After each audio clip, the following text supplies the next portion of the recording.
ต่อไปนี้จะเป็นการสวดมนต์เพื่อความเป็นสิริมงคลแก่ชีวิตและเสริมบุญบารมีให้ตนเองจึงขอเชิญชวนท่านสาธุชนทั้งหลายได้ร่วมกันสวดมนต์เจริญจิตภาวนาเป็นลำดับสืบไปบทชุมนุมเทวดาภริตวานะเมตังสเมตาภทันตาอวิคิตะจิตตาปริตังพนันตุสักเคกะเมจรูเปคิริสิขรตเตจันตะลิเควิมาเนทิเประเทจักขเมตรวนาคหเนเคหะวัทุมหิเคตเตภูมิมาจายันตุเทวาชลาทลวิสเมยักขะคันทัพพนาอาคาเตทันตอาสันติเกยังมุนิวะระวจนังสาทะโวเมสุนันตุธรรมัสสวนกาโลอะยัมภะทันตาธรรมัสสวนกาโลอะยัมภะทันตาธรรมัสสวนกาโลอะยัมภะทันตา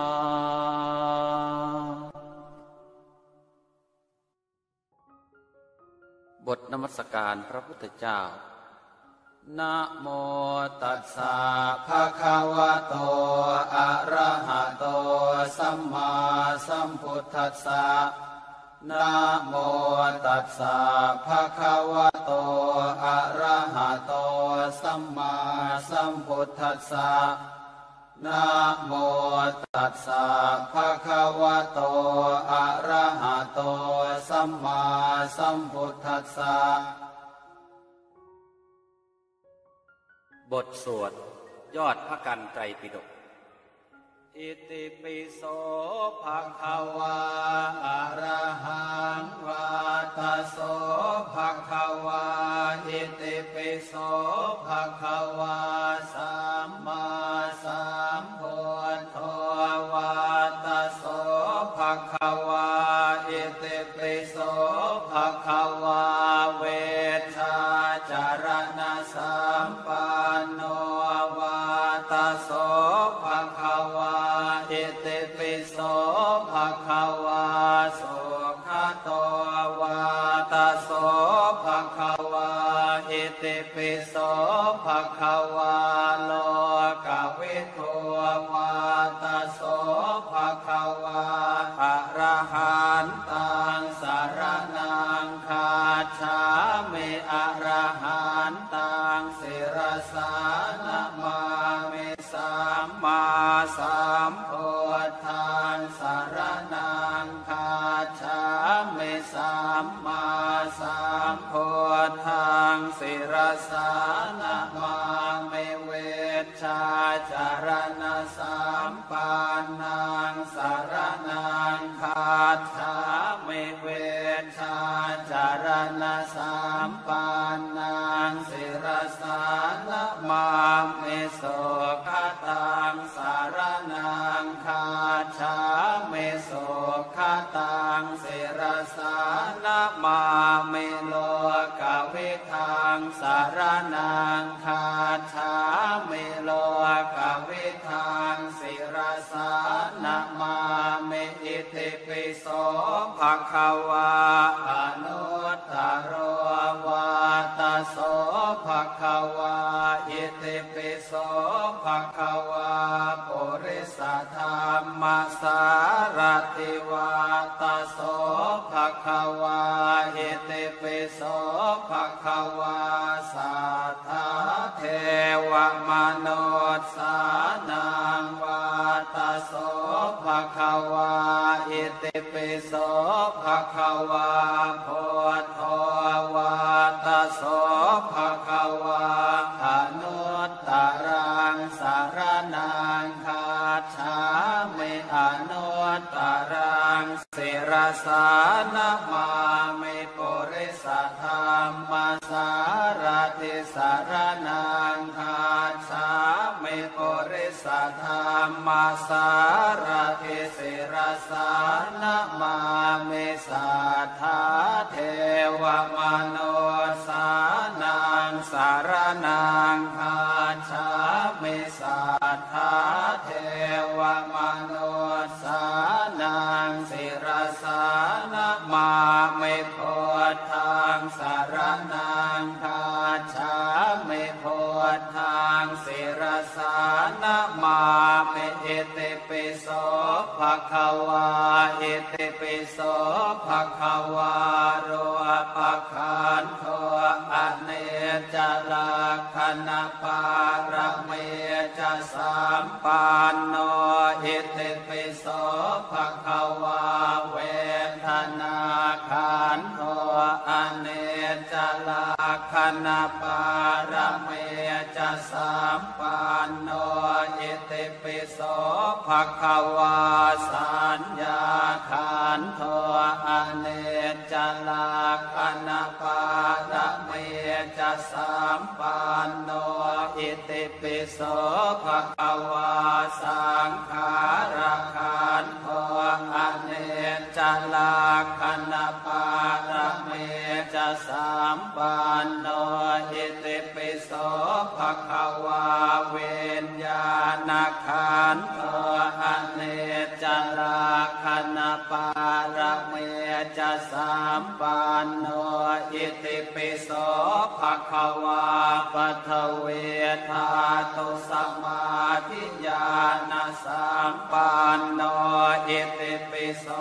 ภะคะวาอาโปธาตุสมาธิญาณสัมปันโนอิติปิโสภะคะวาเตโชธาตุสมาธิญาณสัมปันโนอิติปิโสภะคะวาวายโยธาตุสมาธิญาณสัมปันโนอิติปิโสภะคะวาอากาสัทธาตุสมาธิญาณสัมปันโนอิติปิโสภะคะวาเวนญาณธาตุสมาธิญาณสัมปันโนอิติปิโสภะคะวาจักกวารธาตุสมาธิญาณสัมปันโนอิติปิโสภะคะวาจาตุมหาราชิกาธาตุสมาธิญาณสัมปันโนอิติปิโส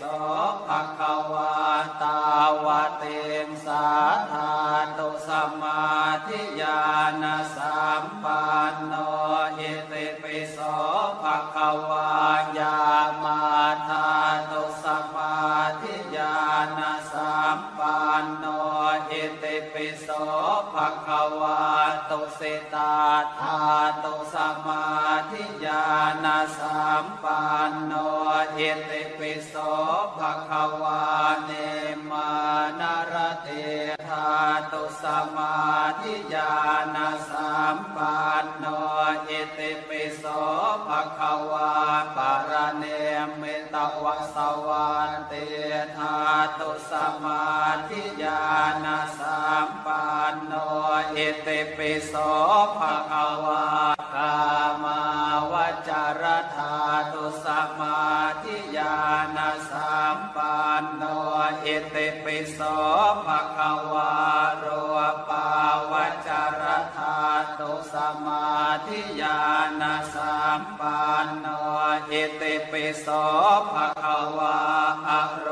ปาวจรธาตุสมาธิญาณสัมปันโนอิ อิติปิโสภะคะวะโลกุตระธาตุสัมมาทิฏฐินะสัมปันโนอิติปิโสภะคะวะปัฏฐัมมฌานธาตุสัมมาทิฏฐินะสัมปันโนอิติปิโสภะคะวะทุติยฌานธาตุสัมมาทิฏฐินะสัมปันโนอิติปิโสภะคะวะตติยฌานธาตุสัมมาทิฏฐินะสัมปันโนอิติปิโสภะคะวะจตุตฌานธาตุสัมมาทิฏฐินะสัมปันโนอิติปิโสภะคะวะปัญจมฌานธาตุสัมมาทิฏฐินะสัมปันโนอิติปิโสภะคะวะอากาสัญจารจายตนะธาตุสัมมาทิฏฐินะสัมปันโนอิติปิโสภะคะวะเวญญาณัญจายตนะธาตุสัมมาทิฏฐินะสัมปันโนอิติปิโสภะคะวะอาเกณฑ์จัญญายตนะธาตุสัมมาทิฏฐินะสัมปันโนอิติปิโสภะคะวะเนวสัญญานาสัญญายตนะธาตุสัมมาทิฏฐินะสัมปันโนอิติปิโสภะคะวะโสตปาติมาคัฏฐาตุสัมมาทิฏฐินะสัมปันโนอิติปิโสภะคะวะสกิทาคามิมาคัฏฐาตุสัมมาทิฏฐินะสัมปันโนอิติปิโสภะคะวะอนาคามิมาคัฏฐาตุสัมมาทิฏฐินะสัมปันโนอิติปิโสภะคะวะอะระหะตมาคัฏฐาตุสัมมาทิฏฐินะสัมปันโนอิติปิโสภะคะวะโสตปาติภะละธาตุสัมมาทิฏฐินะสัมปันโนอิติปิโสภะคะวะสกิทาคามิภะละธาตุสัมมาทิฏฐินะสัมปันโนอิติปิโสภะคะวะอนาคามิภะละธาตุสัมมาทิฏฐินะสัมปันโนอิติปิโสภะคะวะอะระหะตภะละธาตุสัมมาทิฏฐินะสัมปันโนกุศลธรรมาอิติปิโสภะคะวะอะอาญาวะเชวังโพธังสารนังคาฉามิชัมโพธิปัญจเอสารกุศลธรรมานะโมพุทธายะนะโมธัมมายะนะโมสังฆายะปัญจพุทธานะมามิหังอาปามจุปะเทมะสังฆังกุสังวิทาปุกายปะอุปสัชชะสะเหตุปาสายโสโสโสสะสะอะอะอะอะนิเตจัสสุเนมะโพจนาวิเวอสังวิสุโลปุสะปุภะอิสวาสุสุสวาอิกุสลาธรรมาเจติวิอาติอิติปิโสภะคะวะอะระหังอะอาญาวะเชวังโพธังสารนังคาฉามิสาโพธิปัญจเอสโรธรรมากุศลธรรมานันทวิวังโพ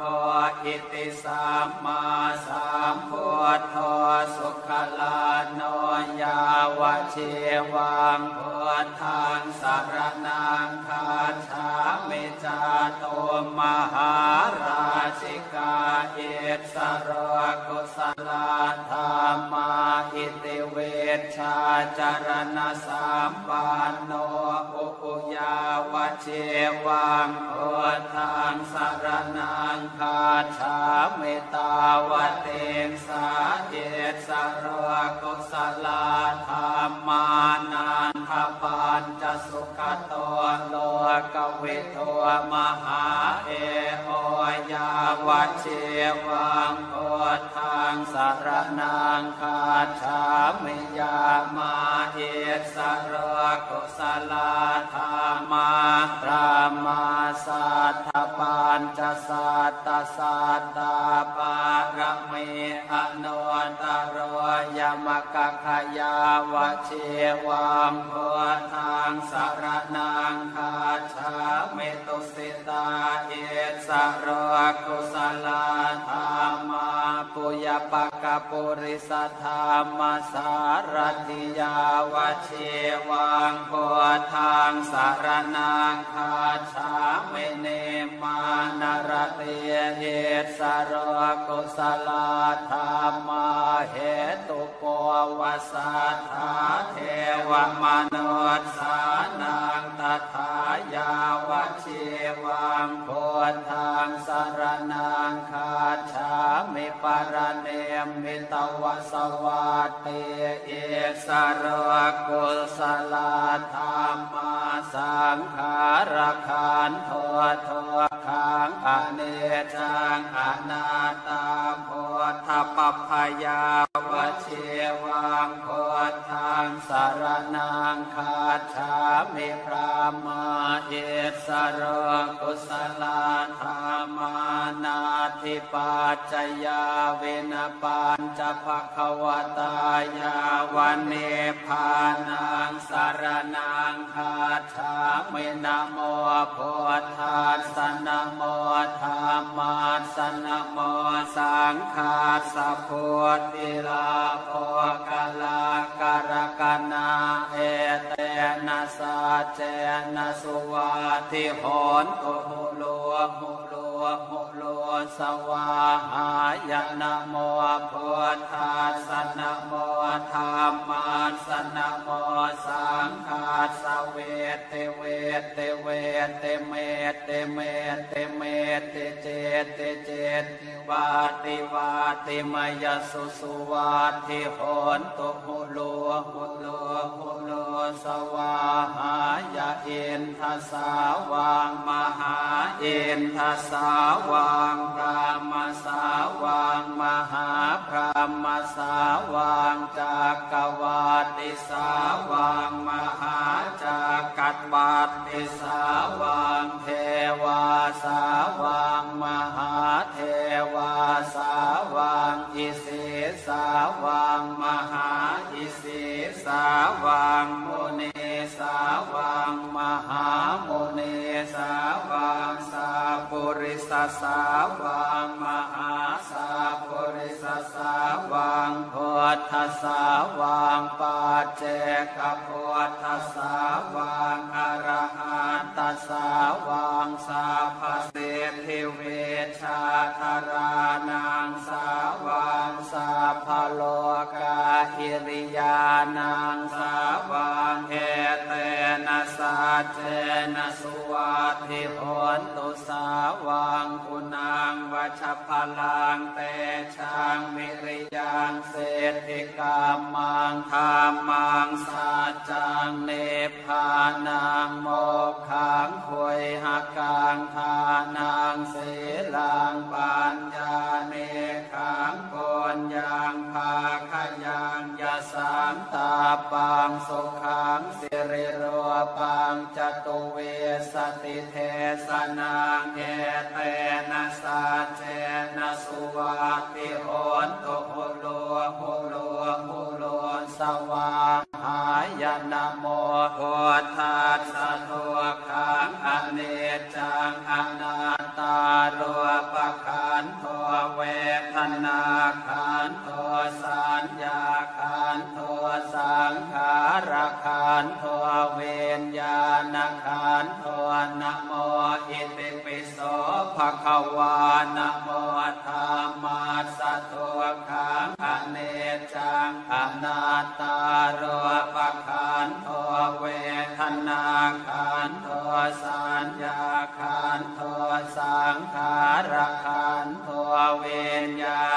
ขันโทนะโมสวากขาโตภะคะวะตาธัมโมนะโมสังฆัสสะทุกขังอนิจจังอนัตตารูปขันโทเวทนาขันโทสัญญาขันโทสังขารขันโท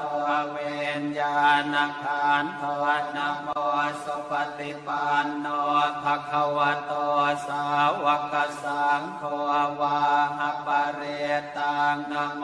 พุทธายะมะอุทุขังอนิจจังอนัตตายาวตาสังหายโยนะโมอุอะมะทุขังอนิจจังอนัตตาอุอะมะอวันทานะโมพุทธายะนะอะคตินิสรณะอาระปะคุทังมะอุทุขังอนิจจังอนัตตา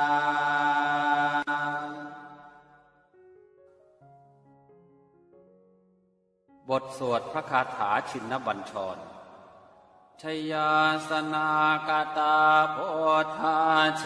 ตวามารังสวาหานังจตุสัจจะสัพพังรสังเย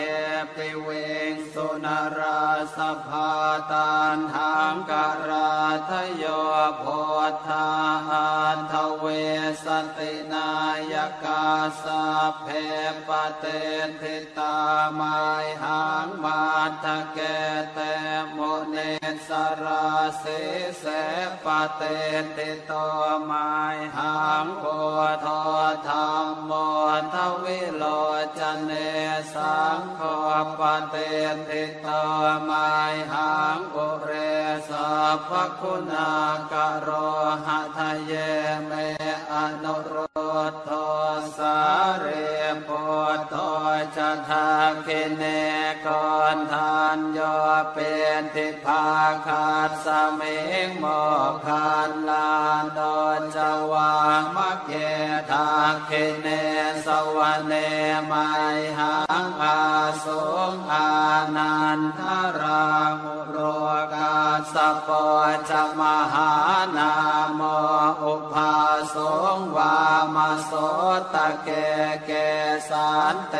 เตนทิภาคาสมิงสุริโยวะปะพังกโรนิเสนโนสิริสัมปันโนโสภิโตมุนิปุงขโวกุมารกาสโปเทโรมเหสิเจตวาตโกโสมัยหังวัฒเนนิจังปเตถาสิกุณากโรปุณโนอังคุลิมาโรจะอุปาเลนันทเสวะเลเทราปัญจอิเมชาตานาลาเตติรกามมาเสสาเสติมหาเทราวิจิตาชินสาวกาเอเตเสติมหาเทราชิตวันโตชิโนรสาชลันตาสิรเตเชนะอังคมังเคสุสันติตารัตนังปุระโตอาสิทาคิเนเมตสุนตะกังทัชฌาคังปัจจโตอาสิวาเมอังคุลิมาลกังขันธโมระปะเรตัญจะอาตานาติยโสตะกังอากาเสชะทนังอาสิเสสาปาการสันติตาชินานานาวรสังยุตตาสัตตาปาการลังกตาวาตาเปตาติสัญชาตาภาหิราชตปาทวาเสสาวินยังยันโตอนันตชินเตชะสาวัสโตเมสเกเจนะสัทธาสามโพธปัญชเรชินปัญชรมาชังหิวิหารัน ตังมเหตเลสัทธาปาเลนตุมังสัมเพเตมหาปุริสาสภาอิเจวะมันโตสุโคโต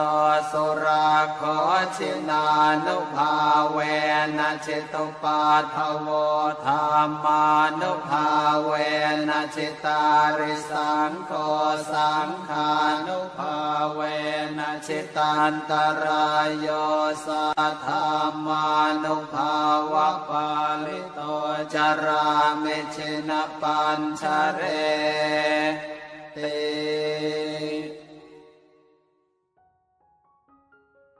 บทบารมี30 ทัศ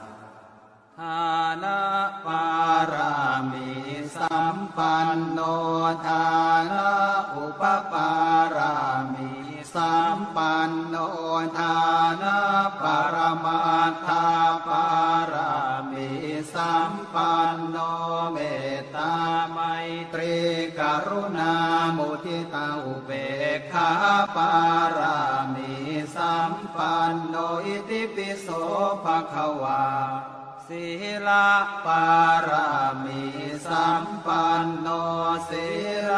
อุปปารามิสัมปันโนศีลปรมาทธาปารามิสัมปันโนเมตตาไมตรีกรุณามุทิตาอุเบกขาปารามิสัมปันโนอิติปิโสภควาเนคขมมะปารามิสัมปันโนเนคขมมะอุปปารามิสัมปันโนเนคขมมะปรมาทธาปารามิสัมปันโนเมตตาไมตรีกรุณามุทิตาอุเบกขาปารามิสัมปันโนอิติปิโสภควาปัญญาปารามิสัมปันโนปัญญาอุปปารามิสัมปันโนปัญญาปรมาทธาปารามิสัมปันโนเมตตาไมตรีกรุณามุทิตาอุเบกขาปารามิสัมปันโนอิติปิโสภควาวิริยาปารามิสัมปันโนวิริยาอุปปารามิสัมปันโนวิริยาปรมาทธาปารามิสัมปันโนเมตตาไมตรีกรุณามุทิตาอุเบกขาปารามิสัมปันโนอิติปิโสภควาขันติปารามิสัมปันโนขันติอุปปารามิสัมปันโนขันติปรมาทธาปารามิสัมปันโนเมตตาไมตรีกรุณามุทิตาอุเบกขาปารามิสัมปันโนอิติปิโสภควาสัจจะปารามิสัมปันโนสัจจะอุปปารามิสัมปันโนสัจจะปรมาทธาปารามิสัมปันโนเมตตาไมตรีกรุณามุทิตาอุเบกขาปารามิสัมปันโนอิติปิโสภควาอธิฐานะปารามิสัมปันโนอธิฐานะอุปปารามิสัมปันโนอธิฐานะปรมาทธาปารามิสัมปันโนเมตตาไมตรีกรุณามุทิตาอุเบกขาปารามิสัมปันโนอิติปิโสภควาเมตตาปารามิสัมปันโนเมตตาอุปปารามิสัมปันโนเมตตาปรมาทธาปารามิ สัมปันโนเมตตาไมตรีกรุณามุทิตาอุเบกขาปารามิสัมปันโนอิติปิโสภควาอุเบกขาปารามิสัมปันโนอุเบกขาอุปปารามิสัมปันโนอุเบกขาปรมาทาปารามิสัมปันโนเมตตาไมตรีกรุณามุทิตาอุเบกขาปารามิสัมปันโนอิติปิโสภควาทัสสะปารามิสัมปันโนทัสสะอุปปารามิสัมปันโนทัสสะปรมาทาปารามิสัมปันโนเมตตาไมตรีกรุณามุทิตาอุเบกขาปารามิสัมปันโนอิติปิโสภควาพุทธังสรณังคัจฉามิธัมมังสรณังคัจฉามิสังฆังสรณังคัจฉามินะมามิหังบทสรรเสริญคุณพระรัตนตรัยอิติปิโสภควาอะระหังสัมมาสัมพุทโธเวชชาจารณะสัมปันโนสุขโตโลกวิทูอนุตตรปุริสธรรมสารถิสัทธาเทวมนุสานังพุทโธภควาติสวากขาโตภควตาธัมโมสันทิติโกอากาลิโกเอหิปัสสิโกโอปานายิโกปัจจตังเวทิตาโพวินโยหิติสุปฏิปันโนภควโตสาวกสังโฆโอชุปฏิปันโนภควโตสาวกสังโฆยายาปฏิปันโนภควโตสาวกสังโฆสามีจิปฏิปันโนภควโตสาวกสังโฆญาติทางจัตตาริปุริสายุคานิอัฏฐาปุริสปุคลาเอสะภควโตสาวกสังโฆอาหุนายโยปาหุนายโยทักขินายโยอัญชลีการณิโย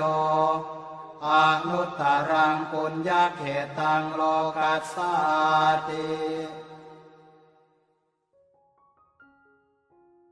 บทพุทธชัยยมงคลคาถาพาหุงพาหุงสหัสสมภิเนมิตาสาวุทานตังคลีเมฆลังอุทิตาโครสเสนามารังทานาทิธรรมเวทินาชิตวามุนินโททานเตชะสาภวตุเมชยมังคลานิมาราติเรกมพิโยจิตาสัมภรันติงโครัมปนาระวะกมาคมัทาทยาขังขันเตสุทันตเวทินาชิตวามุนินโททานเตชะสาภวตุเมชยมังคลานินาราคิลิงขจวรังอติมาทพัวตังทาวามคิจังกรรมสเนวสุธารุนันตังเมตตามปุเสกวิทินาชิตวามุนินโทตันเตชะสาภวตุเมชยมังคลานิโอเกตคาคมติหัตถสุธารุนันตังทาวันติโยชนะปะทังกุลิมาละวันตังเอเทมทิสังคตมโนชิตวามุนินโท ทตันเตชะสาภวตุเมชยมังคลานิการตวานากาธมุทารังอิวะคาภินิยาเจนจายโททวัจนังชนะกายมาเทสันเตนะโสมเวทินาชิตวามุนินโทตันเตชะสาภวตุเมชยมังคลานิสัจจังวิหายมติสัจจกวาทเกตุงวาทาภิโรปิตมนังอติอันทภูตังปัญญาปเทปัจฉลิโตชิตวามุนินโทตันเตชะสาภวตุเมชยมังคลานินันโทปนันทปุชคังวิพุทังมาหิเทงปุณเตนะเทระปุชเคนะธรรมาปยันโตเย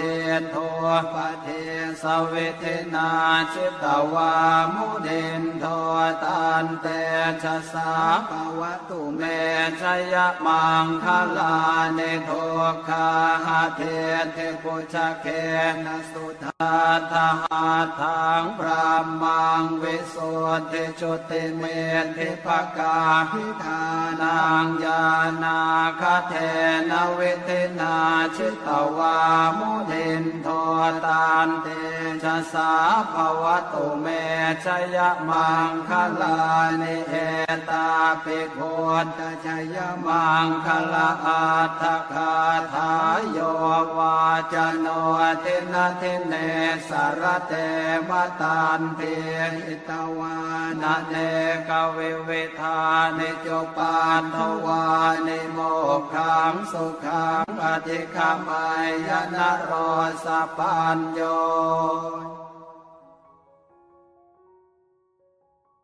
บทชัยปริต มหาการุณิโกนาโถหิตายาสัพพปานินางปุเรตวาปารเมสัพพปาโตสัมโพธิมุตตมังเอเตนะสัจวาเชนะโหตุเมชยมังคลังชยันโตโพธิยาโมเลสักยานางนันทิวัฒโนเอวังอาหังวิชโยโหมิชยันสุชยมังคะเลอปราชิตปันนังเกสีเสปทวิโกคะเลอภิเสเกสัพพพุทธานังอาคาปาโตปโมทติสุนังคาตังสุมังคลังสุปาภาตังสุโหติตังสุขโนสุโมโหโตจะสุเยทังพรหมจาริสุปทักขินังกายกรรมังวาจากรรมังปทักขินังปทักขินังมโนกรรมังปณิทิเตปทักขินาปทักขินานิกัตตวานลพันตาเทปทักขิเน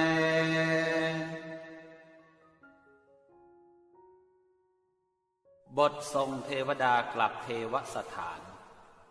ทุกขปัตตาจเนทุกขาพยาปัตตาจเนพายาโสกปัตตาจเนโสกาโหนตุสัพเพปิปานิโนเอตา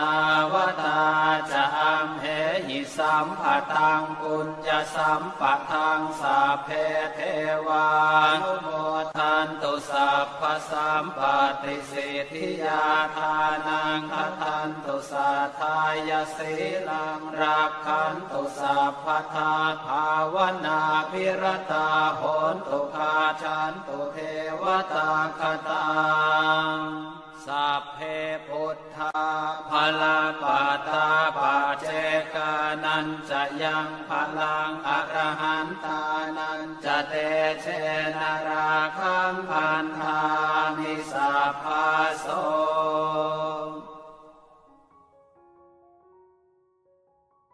บทสัพพมงคลคาถาภวตุสัพพมังคลังราคันตุสัพพเทวตาสัพพพุทธานุภาเวนัสสทธาโส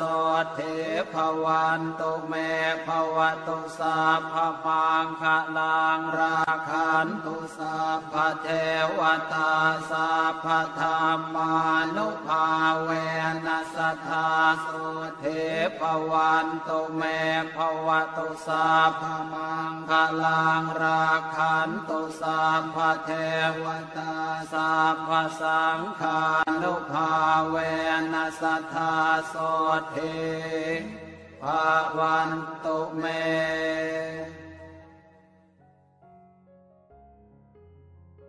หลังจากที่เราได้สวดมนต์ไหว้พระเรียบร้อยแล้วเราก็จะได้ปฏิบัติสมาธิกรรมฐานกันโดยการนั่งสมาธิเป็นเวลาประมาณ5 นาทีให้เรานั่งท่าขัดสมาธิเอาเท้าขวาวางทับบนเท้าซ้ายยืดตัวให้ตรงแล้วประนมมือขึ้นเพื่อขอสมาทานพระกรรมฐานก่อนให้ว่าตามดังนี้อุกาสะอุกาสะณโอกาสบัดนี้ข้าพเจ้าขอสมาทานซึ่งพระกรรมฐานที่พระพุทธเจ้าทรงบัญญัติไว้ดีแล้วขอคณิกะสมาธิ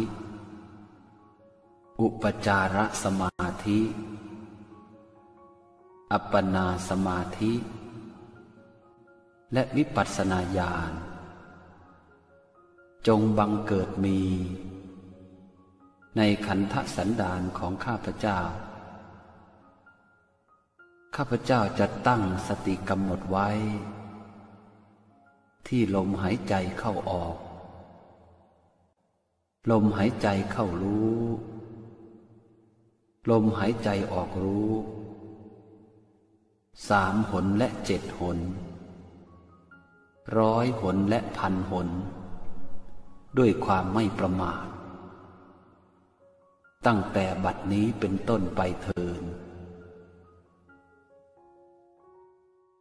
ต่อไปให้เราค่อยๆเอามือขวา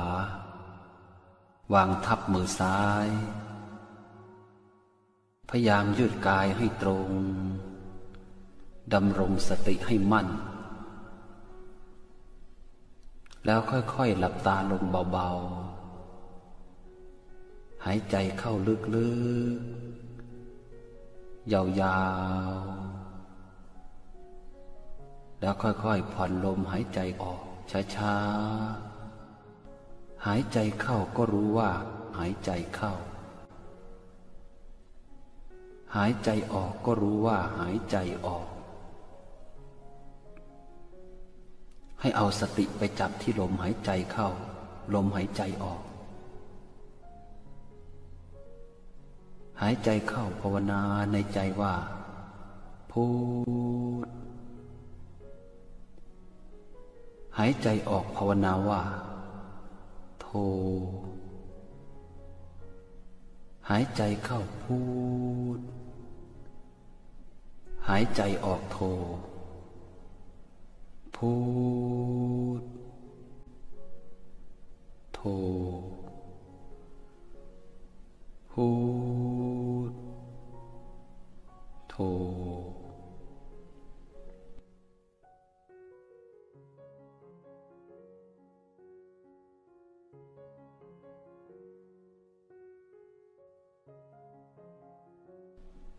ให้สังเกตที่ลมหายใจอุ่นๆที่สัมผัสกับปลายจมูกของเราแล้วค่อยๆผ่านลงมาทางลำคอลงสู่ปอด เมื่อหายใจเต็มปอดแล้วเราจะรู้สึกว่ามีความสุขอิ่มสบายและสงบเย็นที่ใจหายใจเข้าพูดหายใจออกโทพูดโทพูดโท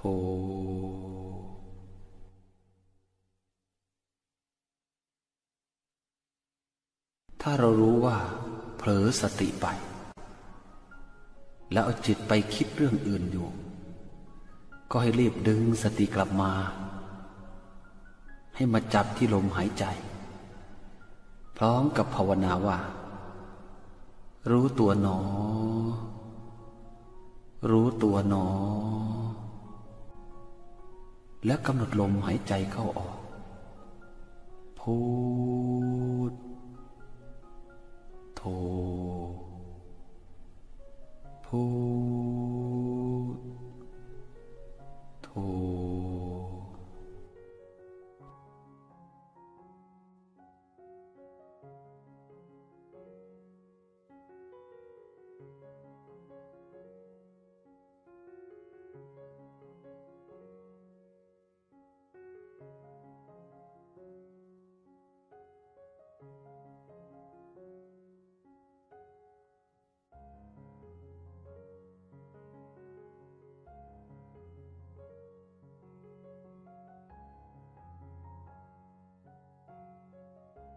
เอาล่ะ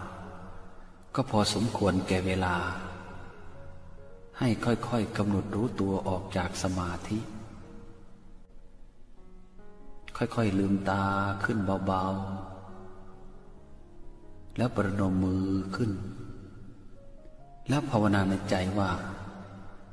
สาธุ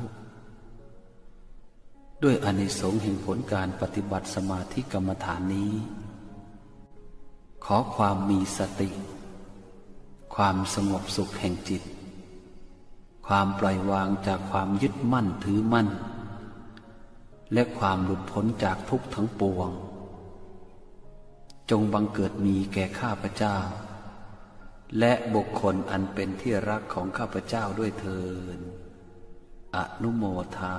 มิบทแผ่เมตตาให้ตนเองอหังสุขิโตโหมิขอให้ข้าพเจ้ามีความสุขนิททุกโขโหมิขอให้ข้าพเจ้าปราศจากความทุกข์อเวโรโหมิขอให้ข้าพเจ้าปราศจากเวรอัพยาปัชโชโหมิขอให้ข้าพเจ้าปราศจากอุปสรรคอันตรายทั้งปวงอนีโคโหมิขอให้ข้าพเจ้าปราศจากความทุกข์กายทุกใจสุขีอัตตานังปริหารามิขอให้ข้าพเจ้ามีความสุขกายสุขใจรักษาตนให้พ้นจากทุกภัยทั้งสิ้นเถิดบทแผ่เมตตาให้สรรพสัตว์สัพเพสัตตาสัตว์ทั้งหลายที่เป็นเพื่อนทุกข์เกิดแก่เจ็บตายด้วยกันทั้งหมดทั้งสิ้นอเวราโหนตุจงเป็นสุขเป็นสุขเถิดอย่าได้มีเวรต่อกันและกันเลยอัพยาปัชชาโหนตุจงเป็นสุขเป็นสุขเถิดอย่าได้เบียดเบียนซึ่งกันและกันเลยอนีคาโหนตุจงเป็นสุขเป็นสุขเถิดอย่าได้มีความทุกข์กายทุกข์ใจเลยสุขีอัตตานังปริหารันตุจงมีความสุขกายสุขใจรักษาตนให้พ้นจากทุกภัยทั้งสิ้นเถิดบทแผ่ส่วนกุศลอิทังเมมาตาปิตูนังโหตุสุขิตาโหนตุมาตาปิตโรขอส่วนบุญนี้จงสำเร็จแก่มารดาบิดาของข้าพเจ้าขอให้มารดาบิดาของข้าพเจ้ามีความสุขอิทังเมยาตีนังโหตุสุขิตาโหนตุยาตโย ขอส่วนบุญนี้จงสำเร็จแก่ญาติทั้งหลายของข้าพเจ้าขอให้ญาติทั้งหลายของข้าพเจ้ามีความสุขอิทังเมฆรุปัชฌายาจริยานังโหตุสุขิตาโหนตุครุปัชฌายาจริยาขอส่วนบุญนี้จงสำเร็จแก่ครูอุปชาอาจารย์ของข้าพเจ้าขอให้ครูอุปชาอาจารย์ของข้าพเจ้ามีความสุขอิทังสัพพเทวตานังโหตุสุขิตาโหนตุสัพเพเทวาขอส่วนบุญนี้จงสำเร็จแก่เทวดาทั้งหลายทั้งปวงขอให้เทวดาทั้งหลายทั้งปวงมีความสุขอิทังสัพพเปตานังโหตุสุขิตาโหนตุสัพเพเปตาขอส่วนบุญนี้จงสำเร็จแก่เปรตทั้งหลายทั้งปวงขอให้เปรตทั้งหลายทั้งปวงมีความสุขอิทังสัพพเวรีนังโหตุสุขิตาโหนตุสัพเพเวรีขอส่วนบุญนี้จงสำเร็จแก่เจ้ากรรมนายเวรทั้งหลายทั้งปวงขอให้เจ้ากรรมนายเวรทั้งหลายทั้งปวงมีความสุขอิทังสัพพสัตตานังโหตุสุขิตาโหนตุสัพเพสัตตาขอส่วนบุญนี้จงสำเร็จแก่สัตว์ทั้งหลายทั้งปวงขอให้สัตว์ทั้งหลายทั้งปวงมีความสุขทั่วหน้ากันเทินคำกรวดน้ำของยอดพระกันไตรปิฎกอิมินาปุญญกรรมเมนะด้วยเดชผลบุญแห่งข้าพเจ้าได้สร้างและสวดยอดพระกันไตรปิฎกนี้ขอให้ค้ำชูอุดหนุนคุณบิดามารดาพระมหากษัตริย์ผู้มีพระคุณญาติกาครูอุปชาอาจารย์เจ้ากรรมนายเวรและมิตรรักสนิทเพื่อนสรรพสัตว์น้อยใหญ่พระภูมิเจ้าที่เจ้ากรุงพาลีแม่พระธรณีแม่พระคงคาแม่พระโพศพพระยายมราชนายนิริยบาลท้าวจตุโลกบาลทั้งสี่สิริคุตอมาตย์ชั้นจาตุมหาราชิกาเบื้องบนสูงสุดจนถึงพระวัคคพรหมและเบื้องล่างต่ำสุดตั้งแต่โลกันตมหานรกและอเวจีขึ้นมาจนถึงโลกมนุษย์สุดรอบขอบจักรวาลอนันตจักรวาลคุณพระศรีรัตนตรัยและเทพยดาทั้งหลายตลอดทั้งอินพรหมยมยักษ์คนทันนาคาพระเพลิงพระพายพระพิรุณท่านทั้งหลายที่ต้องทุกข์ขอให้พ้นจากทุกข์ท่านทั้งหลายที่ได้สุขขอให้ได้สุขยิ่งขึ้นไปด้วยเดชะผลบุญแห่งข้าพเจ้าอุทิศให้ไปนี้จงเป็นอุปนิสัยปัจจัยให้ถึงพระนิพพานในปัจจุบันและอนาคตการเบื้องหน้าโน้นเถิดพุทธังอนันตังธัมมังจักรวาลังสังฆังนิพพานะปัจจโยโหนตุคำอธิษฐานอโหสิกรรมข้าพเจ้าขออโหสิกรรมกรรมใดที่ทำแก่ผู้ใดในชาติใดๆก็ตามขอให้เจ้ากรรมนายเวรจงอโหสิกรรมให้แก่ข้าพเจ้าอย่าได้จองเวรจองกรรมต่อไปเลยแม้แต่กรรมที่ใครๆทำแก่ข้าพเจ้าก็ตามข้าพเจ้าขออโหสิกรรมให้ทั้งสิ้นยกถวายพระพุทธเจ้าเป็นอภัยทานเพื่อจะได้ไม่มีเวรกรรมต่อไปด้วยอานิสงส์แห่งอภัยทานนี้ขอให้ข้าพเจ้าครอบครัวบุตรหลานตลอดจนวงศาคณาญาติและผู้มีอุปการะคุณของข้าพเจ้ามีความสุขความเจริญปฏิบัติแต่สิ่งที่ดีและสิ่งที่ชอบด้วยเทินคาถาค้าขายดีพุทธังพหุชนานังเอหิจิตตังเอหิมนุสสานังเอหิลาภังเอหิเมตตาชมพูทีเปมนุสสานังอิทธิโยปุริโสจิตตังพันธังเอหิคาถามหาลาภนะมามีมามหาลาภาอิติพุทธัสสะสุวรรณังวารัชตังวามะนีวา ทะนังวาพีชังวาอัตถังวาปัตถังวาเอหิเอหิอาคัจฉัยยะอิติมีมานะมามิหังคาถาเสริมทรัพย์พุทธมะอะอุนะโมพุทธายะวิระทะโยวิระโคนายังวิระหิงสาวิระทาสีวิระทาสาวิระอิทธิโยพุทธัสสะมานีมามะพุทธัสสะสวาโหมพระคาถาเงินล้านสัมปติฉามินาสังสิโมพรหมาจะมหาเทวาสัพเพยัคขาปรายันติพรหมาจะมหาเทวาอภิลาภาภวันตุเมมหาปุญโยมหาลาโภภวันตุเมวิเตภาหุหติพุทธมะอะอุนะโมพุทธายะวิระทะโยวิระโคนายังวิระหิงสาวิระทาสีวิระทาสาวิระอิทธิโยพุทธัสสะมานีมามะพุทธัสสะสวาโหมสัมปติฉามิเพ่งเพ่งพาพาหาหาลือลือ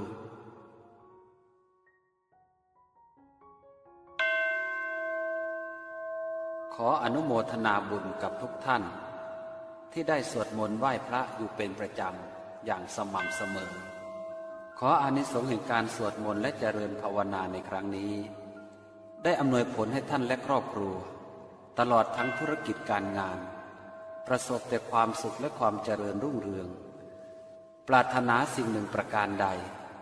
ขอให้สมความมุ่งมา่ปรารถนาทั่วกันทุกท่านทุกคนเทอญ